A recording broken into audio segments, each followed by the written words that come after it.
MRO గారు, sir నమస్తే sir. నా నెంబర్ లేదా తల్లి? ఇది పొన్నం ప్రభాకర్, ఇది నా అధికారిక నెంబర్. ఇది లేదు సార్, ఇప్పుడే ట్రూ కాలర్ చూస్తున్నాను సార్. నాకు చేసుకో. చేసుకుంటాను సార్. ఆర్డీఓ గారు లైన్ లో ఉన్నారు.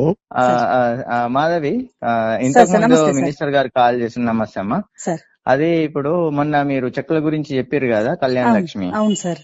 అదే మంత్రి గారి దృష్టిలో పెట్టి వాళ్ళు చెప్పినట్టుగా ఆ టైం తీసుకొని చెయ్యండి అని చెప్తారు. మళ్ళీ దృష్టిలో పెట్టే ఏం లేదు. ఒక నిమిషం ఆర్డీఓ సార్. సార్ మేము కూడా చెప్తున్నాం. ఎంఆర్ఓ గారు, సార్ మొన్నటి దాకా హుజురాబాద్ ఎమ్మెల్యే ఈటెల రాజేందర్ ఉంటే ఎమ్మెల్సీ గవర్నమెంట్ ఉంది కదా అని ఎమ్మెల్సీ కౌశిక్ రెడ్డి ద్వారా పంచిపించారు మీరు. అవును సార్, అవును. ఇప్పుడు మేము మా ఊరికి ప్రోటోకాల్ లేదు. ఎమ్మెల్సీ కాదు, మా కంటెస్టెడ్ క్యాండిడేట్ ప్రణవ్ సార్. ఎమ్మెల్యేకి మా పార్టీ వాడు కాదు, మా అధికార పార్టీ కాదు సార్. మీకే స్వేచ్ఛ ఇస్తున్నాం, మీరే అధికారులు వంచండి. ఆయన చెయ్యికి ఒక్కటి పోయినా సార్ పోవద్దని చెప్తున్నాను. రెస్పెక్టబుల్ ఎంఆర్ఓ గారు, మీరు ఒక చెక్ కూడా ఆయన చేయకూడదు. మీరే స్వయంగా అవసరమైతే స్థానిక సర్పంచులు ఆలోచనలు తీసుకొని పోయి లోకల్ ఇచ్చేసుకోండి. సరే సార్. ఈ వీడియో నచ్చినట్టయితే లైక్, షేర్ అండ్ సబ్స్క్రైబ్ చేయండి.